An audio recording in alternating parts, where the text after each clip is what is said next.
Bismillahirrahmanirrahim. Assalamualaikum warahmatullahi wabarakatuh. Kami akan mempresentasikan hasil laporan akhir magang madya di Sekolah SMP Muhammadiyah 4 Surabaya dengan dosen pengampu Bu Penny Cahya Kartika, SPD, MPD. Perkenalkan, nama kelompok kami yang pertama ada Jihan Retno Wulandari, NIM 2019-111-0017. Yang kedua ada Alam Abdi Bismarsya, NIM 2019-111-0020. Dan yang ketiga ada Lina Setianingsi, NIM 2019-111-0032. Oke, perkenalkan terlebih dahulu anggota kelompok kami yang magang di SMP Muhammadiyah 4 Surabaya serta guru, kepala sekolah, dan guru pamong kami. Yang pertama, Pak Asep Saputro SPSI selaku kepala sekolah SMP Muhammadiyah 4 Surabaya. Yang kedua, Pak Jainal Maftukin SSI selaku Wakasek Kurikulum SMP Muhammadiyah 4 Surabaya. Dan Bu Laili Rahmi SPD, guru pamong dan sekaligus Wakasek SMP Muhammadiyah 4 Surabaya.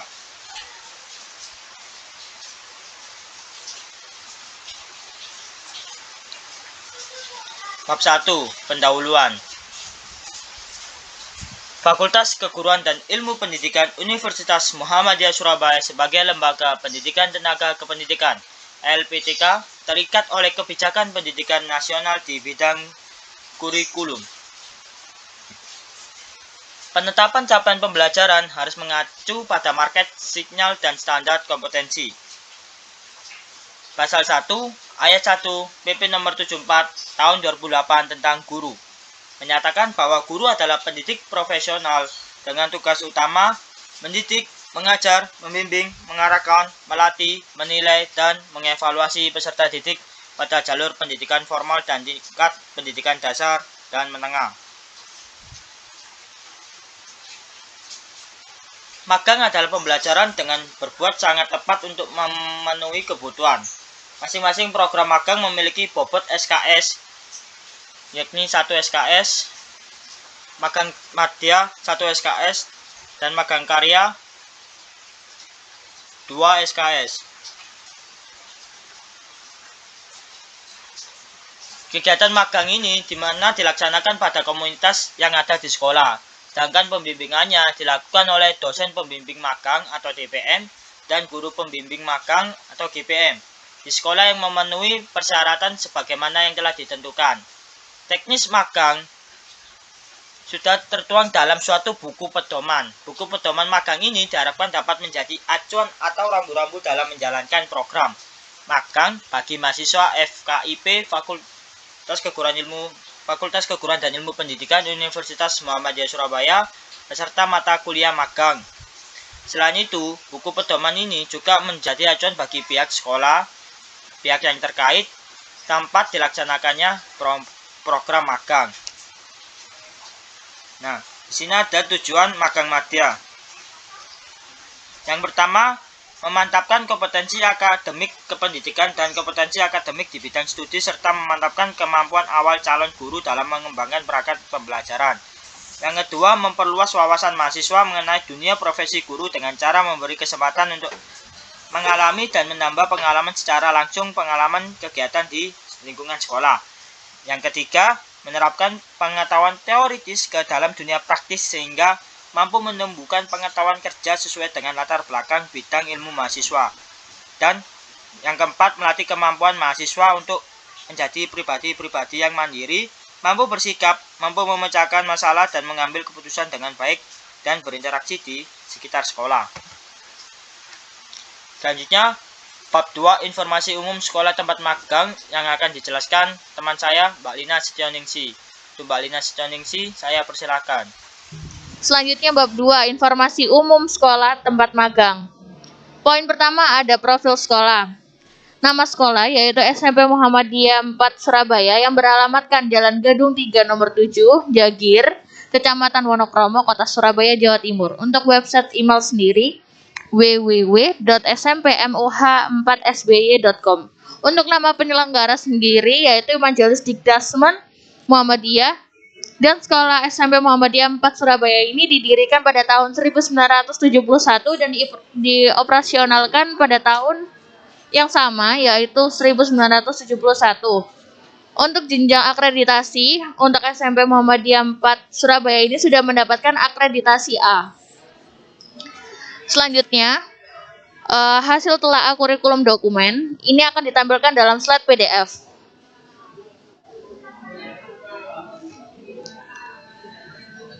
Di mana ada aspek pengamatan. Nomor 1 adalah undang-undang yang digunakan.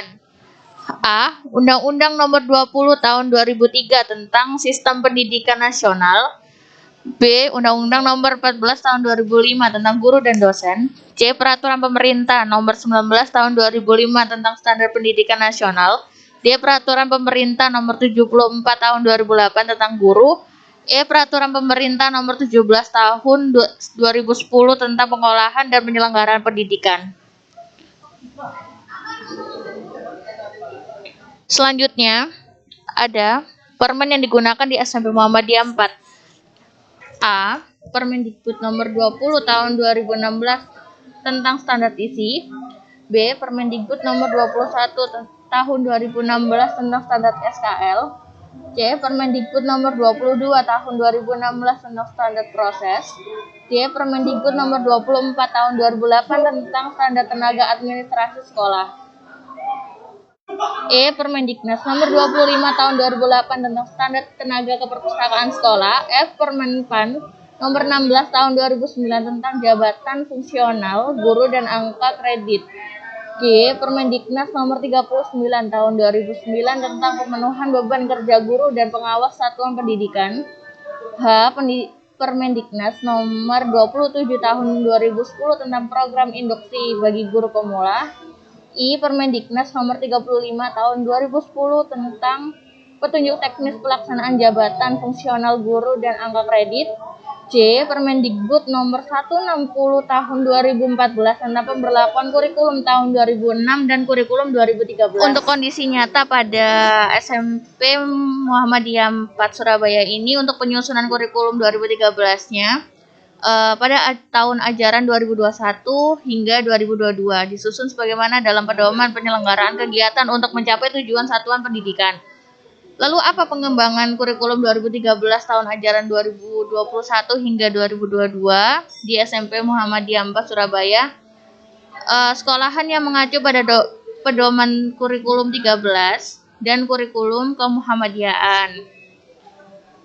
Dengan memperhatikan prinsip yang digunakan pada kurikulum 2013 dan karakteristik kurikulum di SMP Muhammadiyah 4 Surabaya, dikarenakan kurikulum 13 yang disusun untuk mencakup kurikulum dengan memperhatikan prinsip dan karakter terhadap masing-masing tingkatan kelas. Di SMP Muhammadiyah 4 Surabaya ini juga diberlakukan model RPP 1 lembar untuk tahun ajaran 2021 hingga 2022. Akan tetapi, pada RPP yang dibuatnya itu tidak mendapatkan dokumen sekolah yang masih belum diverifikasi atau belum ditandatangani oleh tim yang bersangkutan. Lalu pada poin 3 ada teknis penggunaan silabus dan RPP, di mana yang diberlakukan dalam SMP Muhammadiyah 4 Surabaya ini mengacu pada A. Peraturan Presiden Republik Indonesia Nomor 87 Tahun 2017 tentang Penguatan Pendidikan Karakter atau PPK.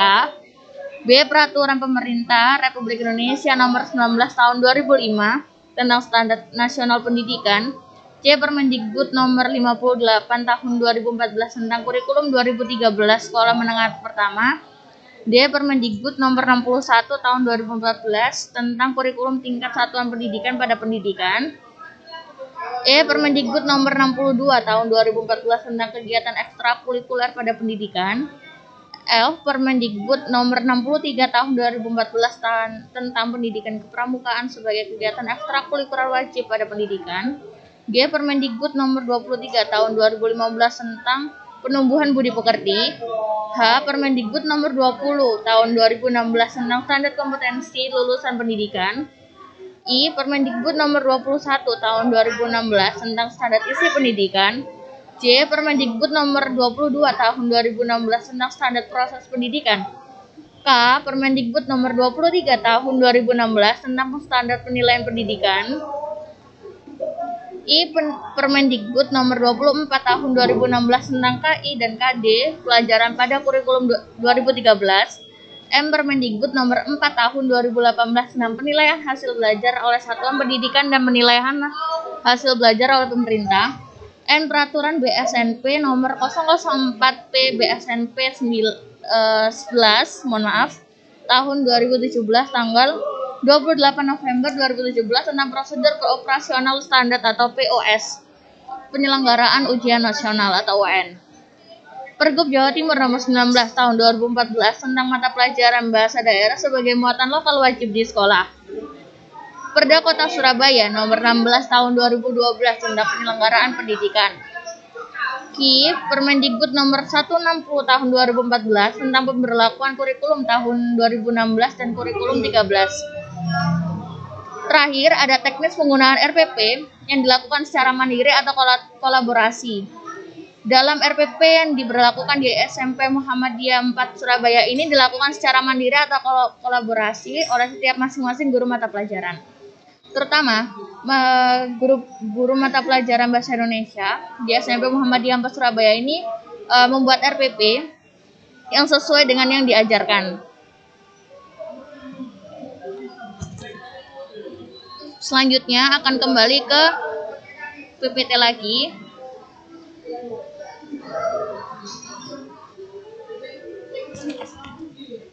Untuk poin C, hasil telaah kurikulum operasional, yaitu telaah PROTA atau program tahunan, di mana ada 3 poin. Yang pertama ada format.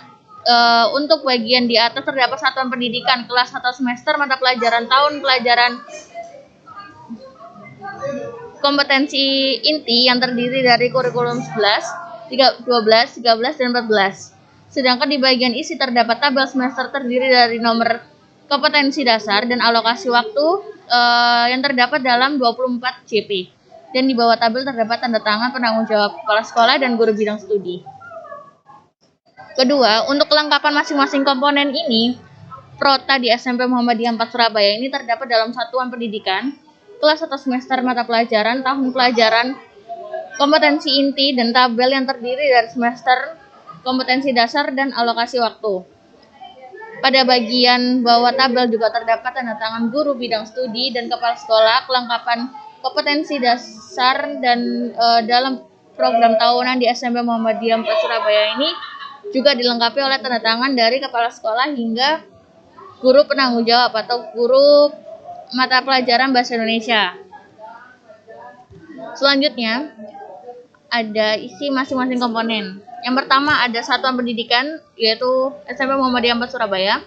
B, kelas 1 semester, kita ambil protanya dari kelas 8, gasal atau genap, mata pelajaran bahasa Indonesia tahun pelajaran 2021 hingga 2022. Kompetensi inti, berisi kompetensi yang sesuai dengan kompetensi kurikulum 2013.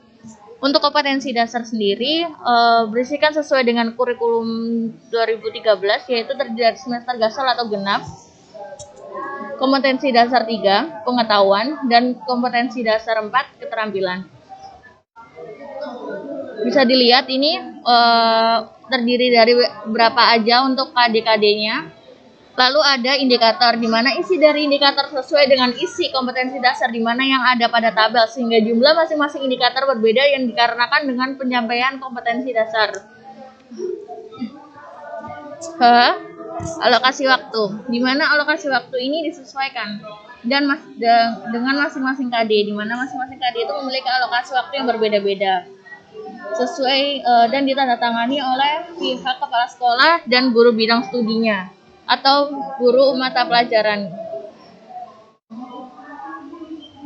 Perkenalkan, nama saya Janet Naulandari. Di sini saya akan menjelaskan tentang program tahunan atau PROTA. Satuan Pendidikan SMP Muhammadiyah 4 Surabaya, kelas 8, semester gansal dan genap. Mata pelajaran Bahasa Indonesia tahun pelajaran 2021 dan 2022. Kompetensi inti. Terdapat 4 kompetensi isi yang merupakan kompetensi isi 11, kompetensi isi 12, kompetensi isi 13, dan kompetensi isi inti 14. Sebagai berikut. Kompetensi inti 11 dan 12.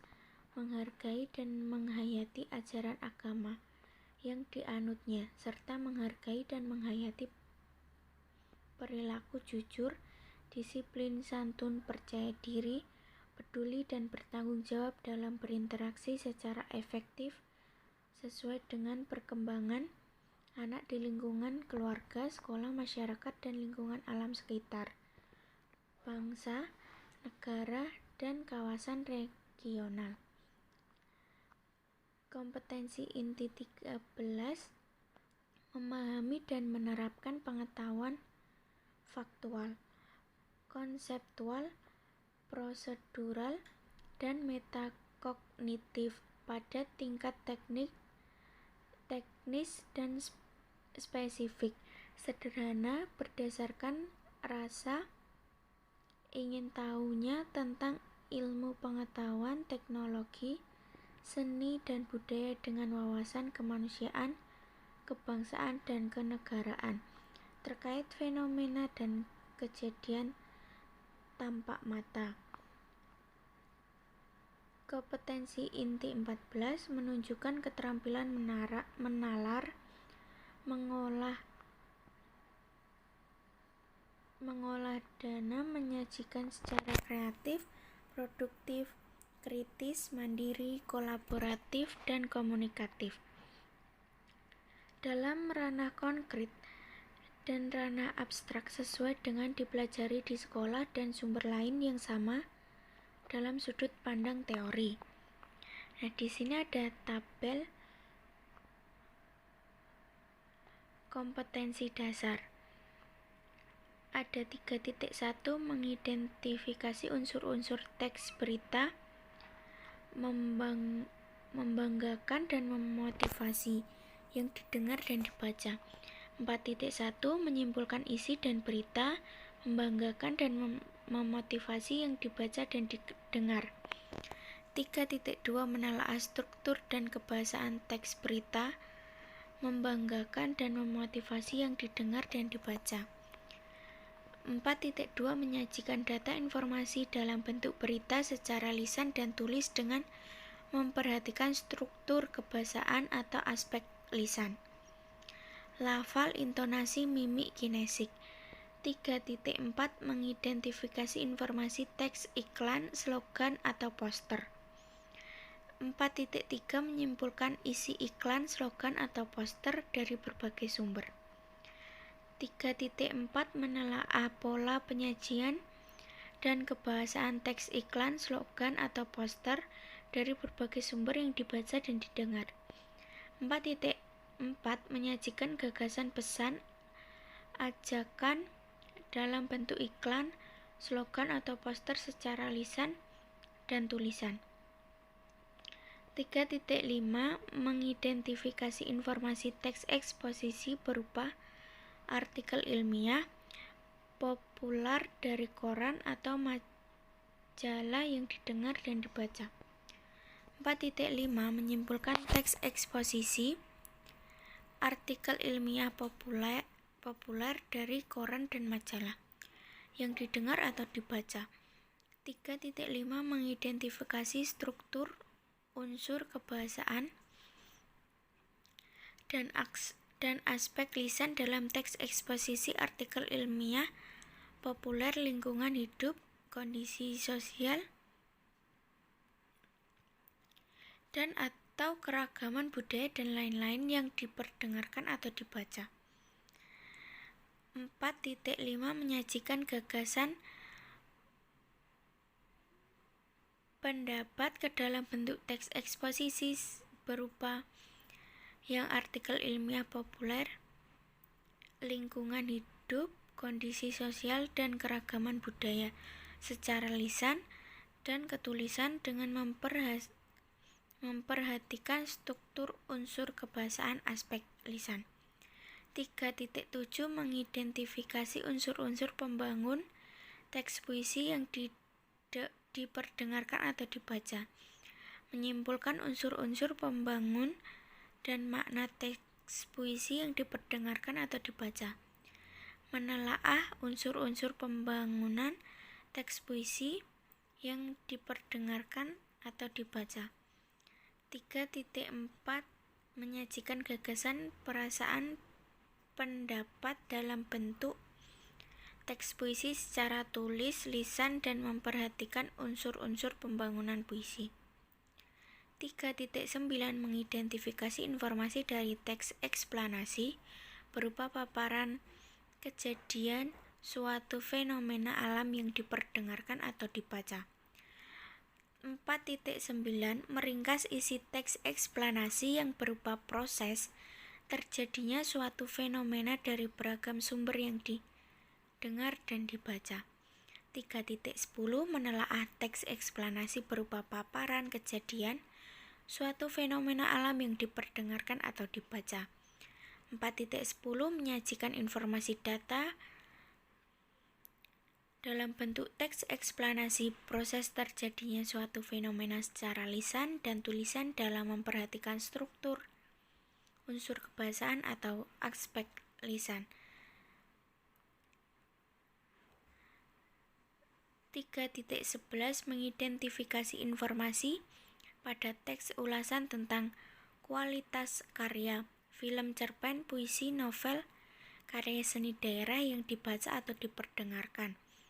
4.11 menceritakan kembali isi teks ulasan tentang kualitas karya, film, cerpen, puisi, novel, karya seni daerah yang dibaca atau diperdengarkan.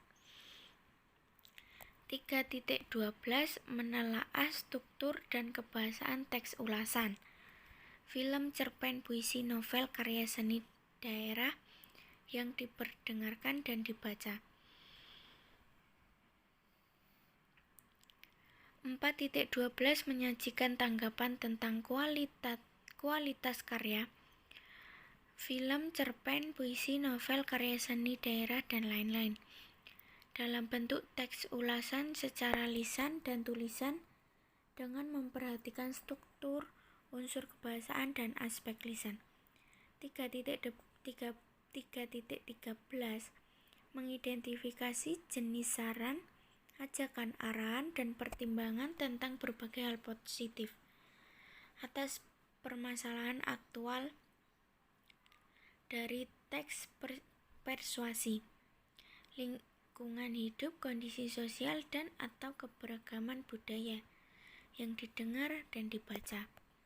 4.14 menyimpan isi saran, ajakan, arahan, dan pertimbangan tentang berbagai hal positif permasalahan aktual dari teks persuasi. 3.14 menelaah struktur dan kebahasaan teks persuasi yang berupa saran, ajakan, dan pertimbangan tentang berbagai permasalahan aktual dari berbagai sumber yang didengar dan dibaca. 4.14 menyajikan teks persuasi, saran, ajakan, arahan, dan pertimbangan secara tulis dan lisan dengan memperhatikan struktur kebahasaan atau aspek lisan. 3.15 mengidentifikasi unsur drama tradisional dan modern yang disajikan dalam bentuk pentas atau naskah.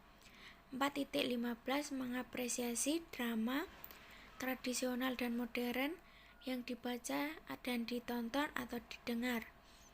3.15 menelaah karakteristik unsur dan kaidah kebahagiaan dalam teks drama yang berbentuk naskah atau pentas. 4.16 menyajikan drama dalam bentuk pentas atau naskah. 3.17 menggali dan menemukan informasi dari buku fiksi dan non-fiksi yang dibaca. 4.17 membuat peta konsep atau garis alur dari buku fiksi dan non-fiksi yang dibaca. 3.18 menelaah unsur buku fiksi dan non-fiksi yang dibaca. 4.18 menyajikan tanggapan terhadap buku fiksi dan non-fiksi yang dibaca secara lisan dan tulisan. Baik, selanjutnya silabus pembelajaran. Mata pelajaran Bahasa Indonesia kelas 8.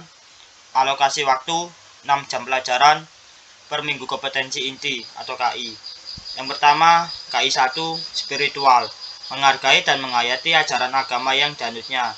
Yang kedua, KI 2 sosial, menghargai dan menghayati perilaku jujur, disiplin, tanggung jawab, peduli, toleransi, gotong royong, santun, percaya diri dalam berinteraksi secara efektif dengan lingkungan sosial dan alam dalam jangkauan pergaulan dan keberadaannya.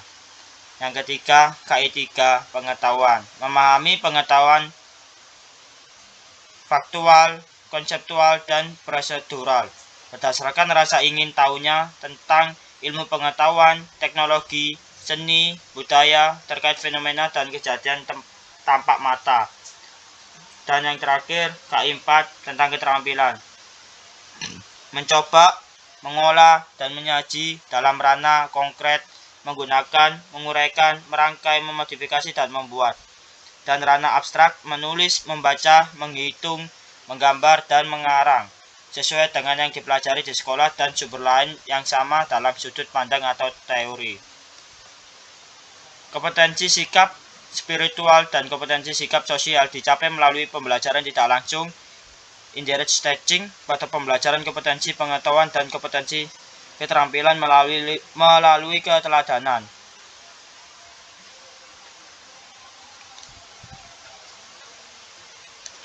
Melalui pembiasaan dan pembudayaan sekolah dan memperhatikan karakteristik mata pelajaran serta kebutuhan dan kondisi peserta didik, penumbuhan dan pengembangan kompetensi sikap dilakukan sepanjang proses pembelajaran berlangsung dan dapat digunakan sebagai pertimbangan guru dalam mengembangkan karakter peserta didik lebih lanjut.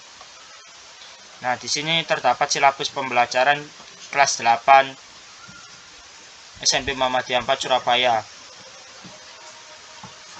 Yang pertama, kompetensi dasar, materi pembelajaran, dan kegiatan pembelajarannya. Yang pertama, KI 1 dan 4.1, kompetensi dasar 3.1 dan 4.1 tentang unsur-unsur teks berita, yaitu mengidentifikasi serta menyimpulkan isi dari berita. Dan materi pembelajarannya sendiri ada pengertian teks berita, ringkasan dan penyimpulan berita, langkah-langkah menyimpulkan pokok-pokok berita, dan tanggapan terhadap isi berita.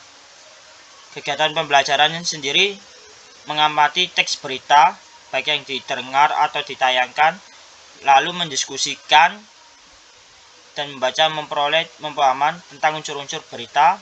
Selanjutnya mendiskusikan langkah-langkah menentukan pokok-pokok atau unsur-unsur berita. Yang keempat, merumuskan ringkasan atau kesimpulan. Yang kelima, unsur-unsur teks berita yang dibaca. Dan yang keenam, menanggapi berita. Selanjutnya 3.2, menelaah struktur dan kebahasan teks berita. Dan 4.2, menyajikan data informasi. Materi pembelajarannya sendiri ada struktur teks berita, kaidah-kaidah kebahasan teks berita, dan bahasa baku dan tidak baku. Lalu kegiatan pembelajaran sendiri ada memahami struktur teks berita, mendata objek dari berbagai sumber tentang berita, menulis teks berita dengan memperhatikan unsur berita, dan membaca teks berita yang ditulis.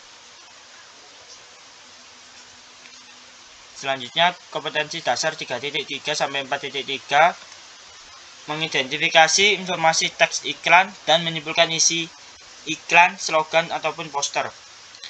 Materi pembelajaran sendiri ada pengertian dan teks iklan slogan, unsur-unsur teks iklan, Penyimpulan maksud sesuatu iklan, menceritakan kembali iklan. Kegiatan pembelajarannya sendiri mendata informasi isi, menelaah dan membedakan unsur-unsur iklan, mendiskusikan simpulan isi teks iklan, lalu mempresentasikan isi teks iklan tersebut. Lanjut, menelaah pola penyajian dan kebahasan teks iklan.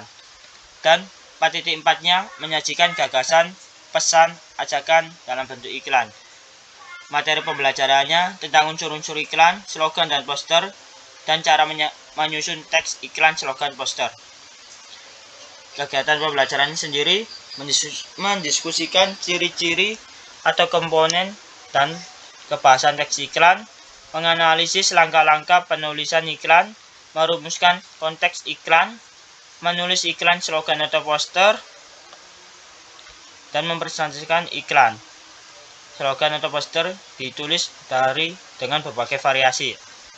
Selanjutnya 3.5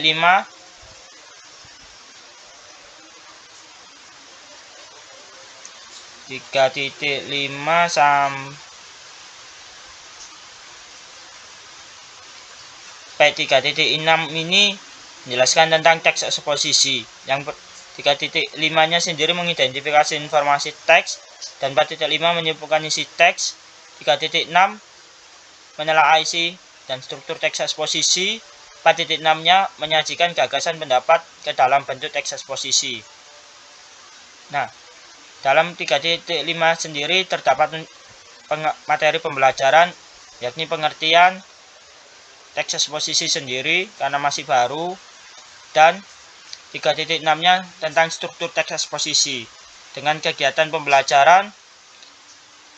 Yang pertama, mengamati teks, mendata, mengkaji hubungan bagian-bagian, menelaah dari informasi isi teks sesuai, dan menyimpulkan isi teks eksposisi hasil diskusi. Sedangkan yang struktur teks eksposisi tentang 3.6 kompetensi dasarnya, yang pertama mendiskusikan struktur dan penggunaan kaidah bahasa teks eksposisi, menyusun kerangka teks, menulis teks eksposisi, lalu mempresentasikannya.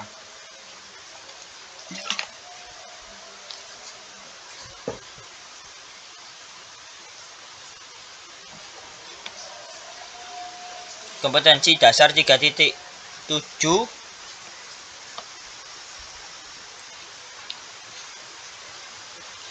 sampai 3.8 tentang puisi. Yang pertama 3.7 sampai 4.7 itu mengidentifikasi unsur-unsur pembangun, menyimpulkan unsur-unsur pembangun dan makna teks puisi. Materi pembelajarannya tentang pengertian teks puisi itu sendiri, seperti unsur-unsur, simpulan, periodisasi puisi atau pengayaan. Dengan kegiatan pembelajaran mengamati model-model teks puisi, merumuskan pengertian, mendiskusikan isi teks puisi, mendiskusikan unsur-unsur pembangun puisi dan jenis-jenisnya, lalu mempresentasikannya. Lalu di 3.8 sampai 4.8 tentang menelaah unsur-unsur pembangun teks puisi dan menyajikannya. Materi pembelajarannya unsur lahir, bentuk, dan batin makna puisi. Lalu kegiatan pembelajarannya merumuskan unsur-unsur pembentuk teks puisi itu sendiri. Selanjutnya 3.9 sampai 3.10 tentang teks eksplanasi.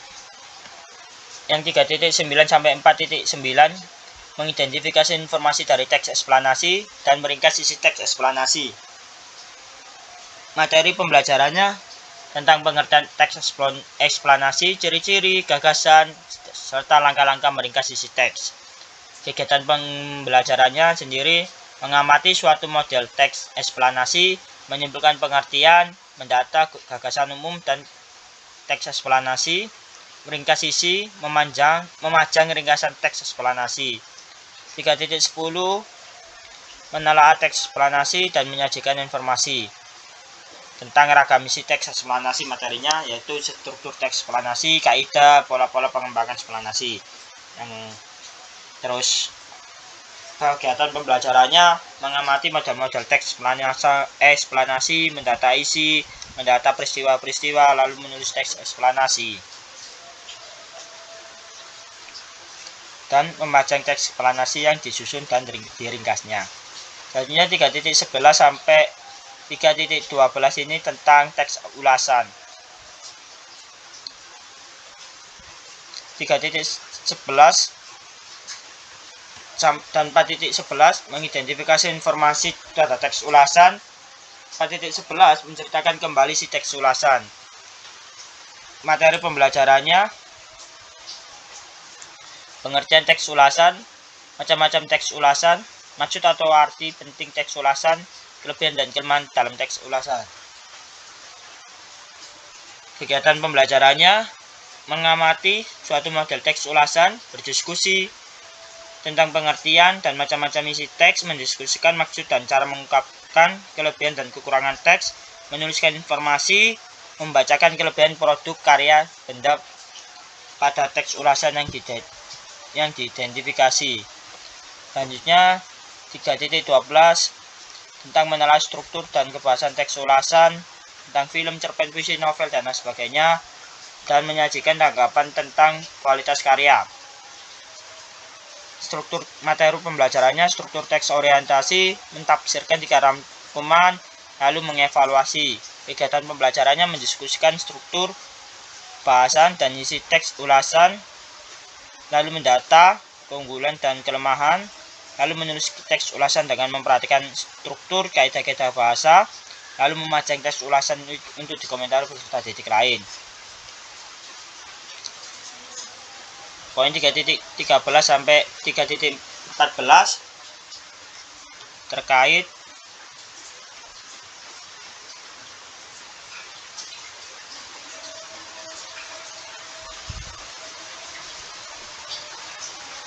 mengidentifikasi informasi pesan ritma dan pilihan kata, menyimpulkan isi puisi rakyat atau syair dengan materi pembelajaran, pengertian isi teks persuasi, ajakan-ajakan, langkah-langkah. Dengan kegiatan pembelajarannya mengamati model-model teks persuasi, berdiskusi tentang informasi pada teks persuasi, merumuskan, menyimpulkan cara menyajikan informasi teks persuasi.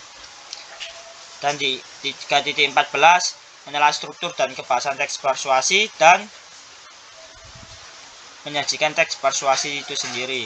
Dengan materi pembelajaran, struktur dan unsur kebahasan teks, menggunakan konjungsi supaya dan selagi pengayaan, cara menyajikan teks, penyiapan bujukan atau ajakan, memperhatikan struktur atau kaidah ulasan. Kegiatan pembelajarannya mendiskusikan struktur kebahasan dan isi teks persuasi, mendata permasalahan aktual yang perlu diangkat, mendiskusikannya, menulisnya, lalu mempresentasikannya. 3.15 sampai 3.16 tentang teks drama, tepatnya mengidentifikasi unsur-unsur drama, menginterpretasi drama, dan 3.16-nya menelaah karakteristik unsur dan kaidah kebahasaan. 4.16 menyajikan drama dalam bentuk pentas atau naskah. Selanjutnya 3.17 dan sampai 3.18 tentang fiksi. 3.17 menggali dan menemukan informasi dari buku fiksi dan non-fiksi yang dibaca. 3.18 menelaah unsur buku fiksi dan non-fiksi yang dibaca. 4.18-nya menyajikan tanggapan terhadap buku fiksi dan non-fiksi yang dibaca secara lisan dan tertulis, dan sudah ditandatangani oleh pihak kepala sekolah dan guru kelasnya Belanda Senior. Lanjut ke telaah RPP. Nama sekolah SMP Muhammadiyah 4 Surabaya. Alamat sekolah Jalan Gadung 3 nomor 7 Jagir, Kecamatan Wonokromo, Kota Surabaya, Jawa Timur 6244. Nomor telepon 031 849 3067. RPP 1 lembar dengan metode jarak jauh. Nah, yang pertama ada identifikasi mata pelajaran, hasil penilaian dan skor, deskripsi. 1 tidak ada, 2 kurang lengkap, 3 sudah lengkap. Satuan pendidikan kelas, semester, tema, subtema, jumlah pertemuan sudah lengkap. Deskripsi mencakup semua identitas mata pelajaran. Lalu poin B, perumusan indikator kesesuaian dengan SKL, KI, dan KD sesuai keseluruhannya sudah lengkap juga. Deskripsinya perumusan indikator sesuai sebagian dengan SKL, KI, dan KD. Lalu kedua, kesesuaian penggunaan kata kerja operasional dengan kompetensi yang diukur. Sesuai sebagian, perumusan indikator sesuai bagian dengan kompetensi yang telah diukur. Ketiga, kesesuaian dengan aspek sikap, pengetahuan, dan keterampilan sudah sebagian. Lalu deskripsinya perumusan indikator sesuai sebagian kompetensi dengan aspek sikap, pengetahuan, dan kompetensi yang telah diukur. 4. Kesesuaian dengan pengembangan kognitif sangat sesuai. Deskripsinya perumusan indikator sesuai seluruhnya dengan pengembangan kognitif dengan adanya materi pembelajaran yang diukur. Lalu perumusan tujuan pembelajaran, kesesuaian dengan proses dan hasil belajar yang diharapkan dicapai sesuai seluruhannya, sesuai dengan proses dan hasil belajar yang telah diterapkan. Kedua, kesesuaian dengan kompetensi dasar sesuai seluruhannya. Dengan deskripsi sesuai dengan kompetensi dasar yang terdapat satuan pendidikan. Lalu pemilihan materi ajar, di sini sesuai seluruhannya semua. Yang pertama, kesesuaian dengan tujuan pembelajaran, kesesuaian dengan karakteristik serta titik, kesesuaian dengan alokasi waktu. Dengan deskripsi sudah sesuai dengan tujuan pembelajaran yang diharapkan, sudah sesuai dengan karakteristik serta titik. Pemilihan materi ajar dalam kegiatan pembelajaran sudah sesuai dengan alokasi waktu, yakni 45 menit kali 8 pertemuan. Selanjutnya, pemilihan sumber belajar. Nah, di sini sudah sesuai seluruhannya ya.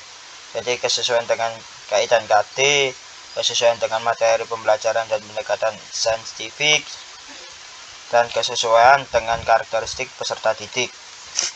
Lalu pemilihan media belajar. Yang pertama, kesesuaian dengan tujuan pembelajaran sesuai dengan sebagian. Dengan deskripsi pemilihan media belajar sesuai dengan tujuan pembelajaran, yakni memakai LCD, laptop, dan lain sebagainya, serta peserta didik membawa dan tidak, bergantung biaya dan budget peserta didik tersebut. Jadi banyak peserta didik yang membawa dan begitupun sebaliknya. Lalu kesesuaian dengan materi pembelajaran dan pendekatan saintifik sesuai seluruhnya. Dengan deskripsi pemilihan media belajar kurang sesuai karena cenderung peserta didik terlalu aktif dalam pembelajaran. Lalu kesesuaian dengan karakteristik peserta didik sesuai seluruhannya. Dengan deskripsi pemilihan media belajar sesuai seluruhannya dengan karakteristik peserta didik itu sendiri. Yang poin G, mode pembelajaran.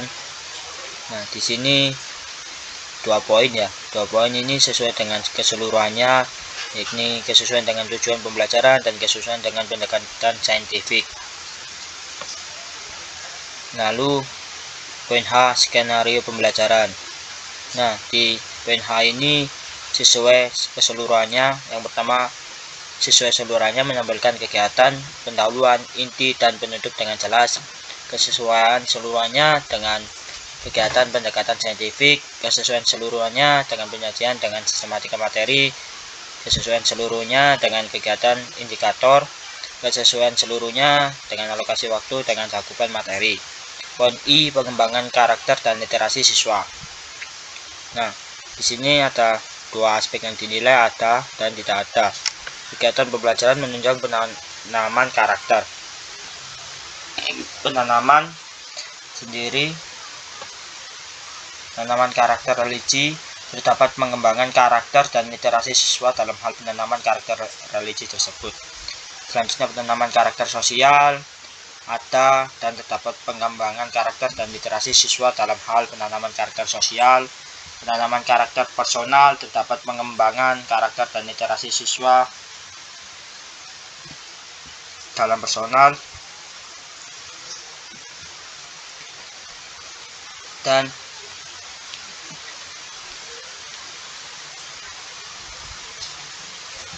kegiatan pembelajaran.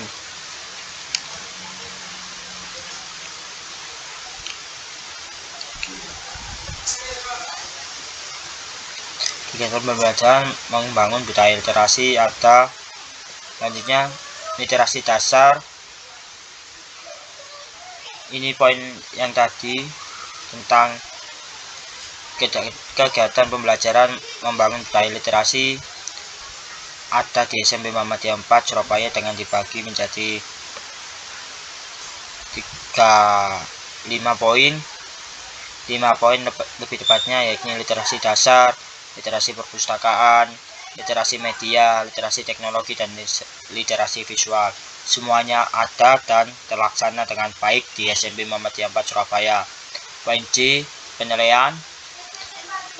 Di sini nilai yang dinilai ada 3 aspeknya, tidak sesuai bagian, dan sesuai keseluruhannya. Nah, poin 1 dan poin 2 ini sesuai dengan keseluruhannya, yakni dengan kesesuaian dengan teknik dan bentuk, kesesuaian dengan indikator pencapaian kompetensi. Sedangkan di poin 3 dan 4 ini sesuai dengan bagiannya. Jadi kesesuaian kunci jawaban dengan soal, kesesuaian pedoman penskoran dengan instrumen.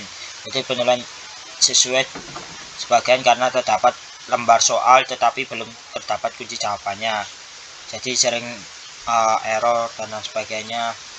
Lalu di sini sesuai sebagiannya dengan kegiatan dengan deskripsi penjelasan sebagian sudah sesuai dengan pedoman penskoran dengan instrumen karena pada lembar penilaian presentasi peserta didik belum terdapat penskoran pada lembar penilaian. Lalu RPP kompetensi dasar yang kami ambil itu 3.3 kompetensi dasar 3.9 dan 4.9, yakni tentang mengidentifikasi informasi teks eksplanasi berupa paparan kejadian sesuatu fenomena alam yang didengar ataupun dibaca. Lalu poin 4.9-nya ringkas isi teks eksplanasi. Tujuan pembelajaran Sekolah SMP Muhammadiyah 4 Surabaya, mapel bahasa Indonesia semester 1 kelas 8. Materi teks eksplanasi, materi ringkasan, strategi pembelajaran, sinkronus distance learning, asynkronus distance learning. Nama guru Anda Sonia. Pertemuan ke-1 waktu 1 kali 40 menit. Tahun ajaran 2020-2021. Platform Google Classroom, Google Form, YouTube, WhatsApp, grup Microsoft Teams. Nah, setelah menyimak, ini rincian pembelajaran di SMP Muhammadiyah 4 Surabaya kelas 8 yang diajar oleh Bu Anda Sonia. Setelah menyimak video eksplanasi di YouTube, peserta didik dapat mengidentifikasi. Lalu menyimak video eksplanasi di YouTube, peserta didik dapat meringkas isi teks eksplanasi dan kegiatan pembelajarannya. Nah, yang pertama itu menyiapkan bahan ajar LKBD daring dan media pembelajaran di Google Classroom Bahasa Indonesia kelas 8. Lalu membagikan link Google Meet di WhatsApp grup KBM kelas 8. Lalu membuat daftar hadir. Nah, di sini kegiatannya itu meliputi pendahuluan, kegiatan inti, dan kegiatan penutup ya. Jadi kegiatan pendahuluan itu terdapat peserta didik melakukan daring via Google, lalu guru mengucap salam, guru dan peserta didik bertanya kabar, lalu menyimak penyampaian kompetensi tujuan pembelajaran serta rasa ingin tahu, Lalu guru mengkaitkan materi sebelumnya dengan kegiatan sehari-hari dan materi yang akan dibahas. Lalu guru mengaitkan pembelajaran dengan manfaatnya. Lalu peserta didik dan guru berdiskusi tentang media langkah-langkah. Nah, di sini termasuk sinkronus ya, yang tadi mod strategi pembelajarannya atau modanya. Alokasi waktu 3 menit. Jadi pendahuluannya itu selama 3 menit. Lalu kegiatan intinya mengamati bu guru bahasa Indonesia menyimak peserta didik menyimak tayangan video yang telah dikasih oleh Bu Handa. Lalu peserta didik menafsirkan dan peserta didik menganalisis, setelah itu berdiskusi dengan temannya. Lalu guru mengkaitkan materi pembelajaran dengan kehidupan sehari-hari, peserta didik dan guru berdiskusi tentang media langkah-langkah. Nah, di sini termasuk strategi pembelajaran asinkronus dengan alokasi waktu 32 menit. Kegiatan penutup ini peserta didik menjawab refleksi di Google Form. Lalu peserta didik bersama guru menyimpulkan hasil pembelajaran. Peserta didik mencermati penjelasan guru terkait tindak lanjut pembelajaran. Lalu peserta didik dan guru berdoa bersama-sama, termasuk asinkronus, dan alokasi waktunya 5 menit. Nah, di sini ada penilaian pembelajaran ya. Nah, terdapat poin sikap dan pengetahuan. Jadi selama pembelajaran daring itu guru akan menilai keaktifan siswa baik melalui sikap maupun pengetahuan yang telah didapat dan sudah ditandatangani Kepala Sekolah SMP Muhammadiyah 4 Surabaya dan guru bahasa Indonesia SMP Muhammadiyah 4 Surabaya, Bu Handa Sonia dan Pak Asep Saputro. Terima kasih. Selanjutnya bab 3 akan dijelaskan oleh teman saya. Saya persilakan. Oke, selanjutnya ada bab 3 dari hasil kegiatan magang media. Poin A yaitu permasalahan atau kasus di sekolah tentang pembelajaran. Di sini kami mewawancarai salah satu guru mata pelajaran bahasa Indonesia yaitu Handa Sonia Priyanka SPD. Beliau mengajar di kelas 8 dan 9. Beliau mengajar dalam menggunakan pembelajaran tatap muka ini yaitu 1 JP sama dengan 25 menit. Tapi Bu Handa ini menggunakan 2 JP yaitu 20 menit. Sedangkan dalam alokasi saat pembelajaran daring beliau dipaskan dalam 2 JP itu sama dengan 30 menit. Berarti kalau 2 JP berarti 60 menit atau 1 jam ya. Untuk permasalahan sendiri atau kendala yang dilakukan selama pembelajaran daring, Bu Handa ini awalnya menggunakan Google Classroom. Tetapi banyak kendala yang dia hadapin saat pembelajaran berlangsung dengan siswa. Yaitu banyaknya kendala selama daring adalah siswa tidak menyeluruh mengikuti kegiatan pembelajaran. Mungkin ada salah satunya seperti jaringan tidak stabil, paketan nipis, atau izin ke kamar mandi, seperti itu. Dan Google Classroom itu fiturnya tidak selengkap seperti aplikasi Microsoft Teams. Jadi solusinya ada di slide selanjutnya, yaitu B, solusi atau tawaran pengembangan perangkat pembelajaran. Jadi perangkat solusi dari permasalahan pembelajaran sebelumnya itu awalnya menggunakan Google Classroom hingga sekarang menggunakan aplikasi Microsoft Teams 365. Selain memiliki fitur kelebihan yang lengkap dan sangat bermanfaat juga dalam pembelajaran jarak jauh. Contohnya seperti peserta didik itu dapat memiliki akun email yang dapat digunakan untuk proses pembelajaran. Lalu ada di Microsoft Teams ini juga tidak dipungut biaya, sehingga dapat memanfaatkan sepenuhnya dengan baik dan nyaman. Untuk guru dan peserta didik akan terhubung dan bertatap langsung walaupun melalui virtual. Jadi terlihat jauh namun dekat di hati ya.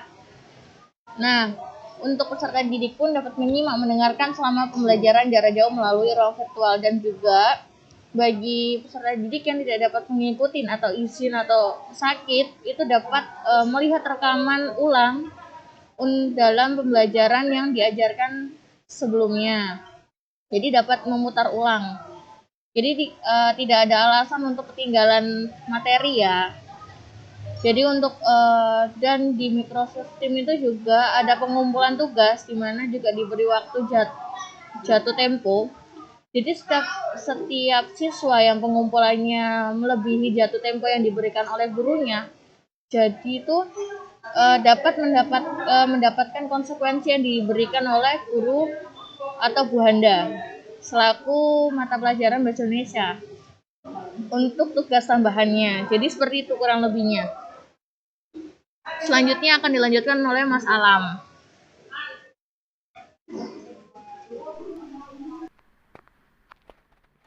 Yang terakhir ada penutup. Simpulan. Pelaksanaan magang madya di SMP Muhammadiyah 4 Surabaya secara umum berjalan dengan baik dan lancar. Kegiatan ini memberi berbagai manfaat serta pengalaman bagi praktikan baik dalam hubungannya dengan kegiatan belajar mengajar KBM maupun kegiatan persekolahan di luar KBM baik secara daring ataupun tatap muka. Dari pelaksanaan kegiatan magang madya dapat disimpulkan beberapa hal sebagai berikut. 1. Kegiatan magang madya menjadi wahana melatih dan meningkatkan kemampuan dan keterampilan mahasiswa dalam memahami kurikulum sekolah. 2. Kegiatan magang madya dapat melatih siswa untuk terampil dalam menyiapkan perangkat pembelajaran mulai prota, promes, silabus, hingga RPP yang digunakan pihak sekolahan. 3. Kegiatan magang madya memberikan kesempatan kepada mahasiswa untuk mengetahui dan memahami berbagai permasalahan atau kendala yang umum ditemui pada saat pembelajaran. 4. Kegiatan magang madya memberikan cara atau solusi dalam menangani permasalahan yang terjadi pada saat pembelajaran daring maupun tatap muka. 5. Kegiatan magang madya dapat melatih mahasiswa mengenai bagaimana bersosialisasi yang baik di lingkungan sekolah maupun dengan kepala sekolah, bapak atau ibu, guru, dan karyawan.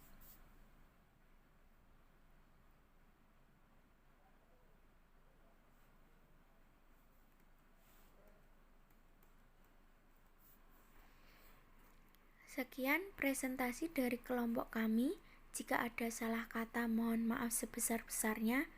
Wassalamualaikum warahmatullahi wabarakatuh.